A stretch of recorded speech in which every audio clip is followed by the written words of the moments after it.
கபில் தூண்டு சொல்லி மருமவன் என்ன செய்யறான்னு சொன்னா, ஒரு கபில் தூண்டு என்ன கருத்து ஒவ்வொரு கொடிய மக்கள் விளங்குங்க. இது லேசி இல்ல மச்சான், என்னத்துக்கு மச்சான் கல்யாணம் முடிச்ச சும்மா தெரியாவா சூனுக்கு முடிக்கிற கல்யாணம், இச்சே தீட்டு குளத்துக்கு முடிக்கிற இல்ல இல்ல.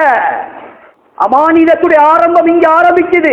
கபில் தூ நிக்கா மாமா, இவ்வளவு காலமாக உங்களோட மவள் உங்களோட பொறுப்புல இருந்துச்சு, இப்ப நீங்க அமானிதமா ஏட கையில ஒப்படைச்சிட்டீங்க.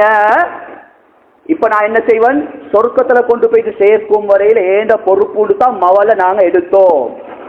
கவலைக்குரிய விஷயம், கபில் தூண்டு சொல்லி அமானிதமாக மவளை எடுத்து போட்டுட்டு கல்யாணம் முடிச்சு அடுத்த நாள் நானாக்கும் சொபோ இல்ல நோனாக்கும் சொபோ இல்ல போச்சு.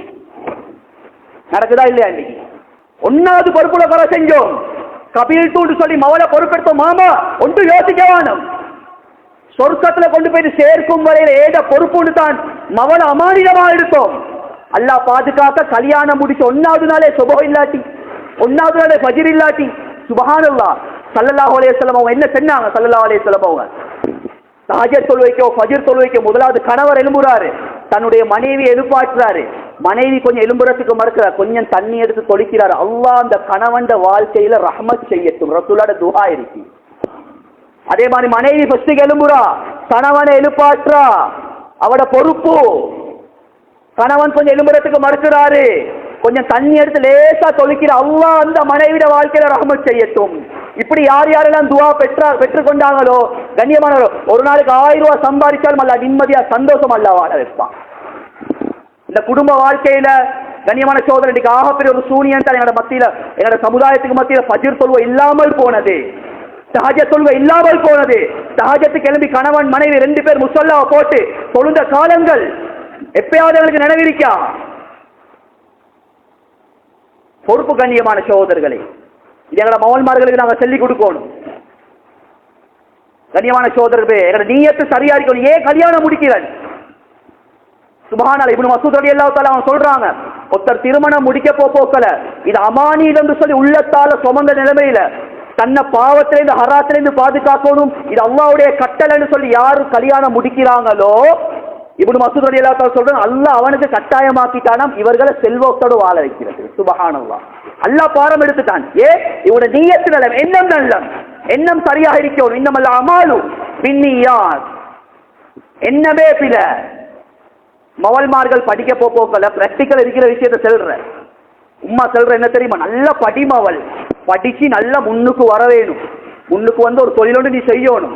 அப்படி தொழிலோடு செஞ்சாதான் நீ கல்யாணம் முடிச்சு மாப்பிள்ளை விட்டுட்டு போனாலும் என்ன செய்யணும், தொழிலோடு செய்யணும். உம்மா கொடுக்குற தர்பியத்தை பாருங்க. நீயத்தே பில, நீயத்தே பில. அவளே முடிவெடுத்து முடிச்சு கல்யாணம் முடிச்சு மாப்பிள்ளை போட்டு போயிட்டுருவாங்க. அது உம்மாட வாயா அப்படி சொல்றதா? இதுக்குள்ளே படிக்க வைக்கிறாங்க ஒரு கூட்டம். பொறுப்பு கண்ணியமான சோதர பெரியார்கள், ஒவ்வொரு கணவன் நிக்காஹ் என்று சொல்றது, திருமணம் என்று சொல்றது அமானிதம். நான் சொல்ல வந்த விடயம் என்னண்டா, பொறுப்பை இப்ப எடுத்துட்டாரு. கபில் தூண்டு சொல்லி மனைவியை பொருந்தி கொண்டுட்டாரு. இப்ப அவ மனைவி ஆவிட்டா.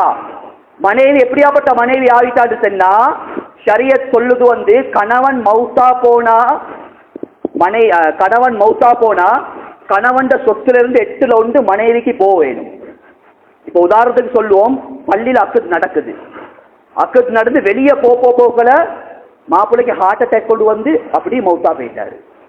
இப்ப மௌத்தா போனா கேள்வி ஒன்று வரும், இப்ப கணவன் மௌத்தா போனேன்னு சொன்னா மனைவிக்கு சொத்துல 8 இந்த டைம்ல கொடுக்கணுமான்னு கேட்டா ஷரியத் தெளிவா சொல்லுது, நீ கபில் தூண்டு சொல்லி எப்படி பாரம் எடுத்துட்டாய், உன்னோட சொத்துக்கு 8 25% உன்னோட சொத்துக்கு உரிமையாளர்களா அந்த பெண் மாறிட்டா கட்டாயம் கொடுத்துதான் ஆக வேணும்.